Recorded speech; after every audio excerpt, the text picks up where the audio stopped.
मित्रों, हिडिंबा का नाम अनजाना तो नहीं, लेकिन लोग उनके बारे में ज्यादा भी नहीं जानते। वह एक राक्षसी थीं। भीम की पत्नी थीं। सारी जानकारी यहीं तक सीमित है। इस पुरुष प्रधान समाज में स्त्री स्वाधीनता की एक नई लकीर खींचने वाली हिडिंबा पर आखिर ज्यादा बात क्यों नहीं होती? क्या राक्षसी का परिचय उन्हें महाभारत की सशक्त नारियों द्रौपदी और कुंती के साथ बराबरी में रखे जाने से रोकता है? दुनिया बनाने वाले ने उन्हें लीक छोड़कर चलने वाले नारी चरित्र के रूप में गढ़ा, लेकिन उनके प्रति भेदभाव को कम नहीं कर पाए। शायद इसीलिए हिडिंबा स्वाधीन और साहसी नारी, प्रेमिका, पत्नी, मां होने के बाद भी अछूत ही रह गई। नारी मुक्ति आंदोलन के इतिहास में जब मिथकीय और पौराणिक चरित्रों को लेकर चर्चा होती है, तब भी हिडिंबा का नाम उस ढंग से सामने नहीं आता। क्या ऐसा इसलिए है कि इस देश के जात पात में बंटे समाज में वह एक राक्षसी हैं, निम्न वर्ण की हैं? लाक्षागृह से बचने के बाद पांडवों ने अपनी मां के साथ काम्यक वन में शरण ली थी। काम्यक वन हिडिंब और हिडिंबा नामक राक्षस भाई बहनों का घर था। वन में पांडवों की मौजूदगी के बारे में जानकर हिडिंब ने अपनी ही तरह साहसी अपनी बहन को उन्हें मारने के लिए भेजा।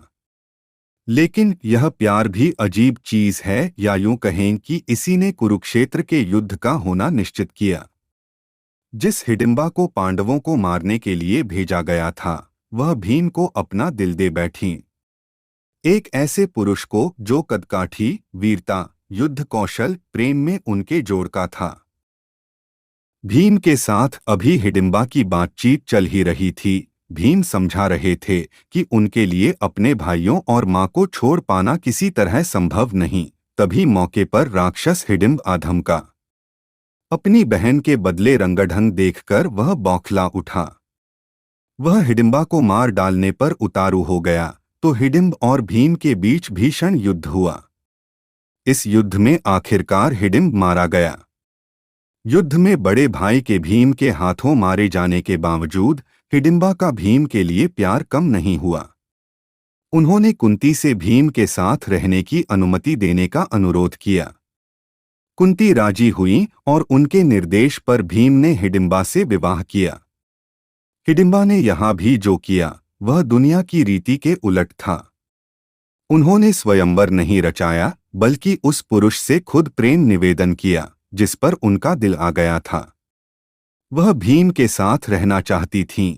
उन्होंने विवाह करने की कोई जिद नहीं की थी। आम तौर पर पत्नी की जिम्मेदारी पति उठाता है, लेकिन हिडिंबा ने पांडवों का सारा भार खुद उठा लिया। उनके लिए कुटिया तैयार की। 1 साल जब तक वे वहां रहे, उनके लिए भोजन पानी की व्यवस्था की। भीम दिन हिडिंबा के साथ बिताते, लेकिन रात में भाइयों और मां के पास लौट जाते। इसे लेकर भी हिडिंबा को कोई शिकायत नहीं थी। देखते देखते 1 साल हो चला। हिडिंबा गर्भवती थीं। जिसने इतना कुछ किया, उसे इस स्थिति में पांडव बड़े आराम से अकेला छोड़कर चले गए। हिडिंबा विवाहिता थीं। उन्हें पूरा हक था भीम के साथ रहने का, लेकिन उनका आत्मसम्मान बहुत प्रबल था। प्यार के लिए समाज परिवार तो छोड़ा, लेकिन आत्मसम्मान नहीं छोड़ा। भीम जब उन्हें छोड़कर जा रहे थे, तब उन्होंने न तो रोका और न ही साथ ले चलने की गुजारिश की। उन्होंने अकेले ही अपनी और भीम की संतान घटोत्कच को बड़ा किया, उसे शूरवीर बनाया। वही घटोत्कच जिसने संतान होने के दायित्व के पालन के लिए पिता के परिवार की ओर से कुरुक्षेत्र के युद्ध में हिस्सा लिया।